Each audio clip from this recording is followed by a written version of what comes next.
Have you ever wondered how money moves to the companies that need it most? That is the essence of allocational efficiency.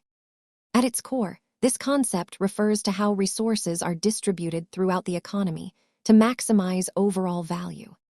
In a perfectly efficient market, every dollar finds its way to the business venture that provides the greatest benefit to society. Several factors help this process, including clear pricing and the ability for investors to easily access accurate information about companies. Don't confuse this with operational efficiency, which is about how cheaply and quickly you can execute a trade.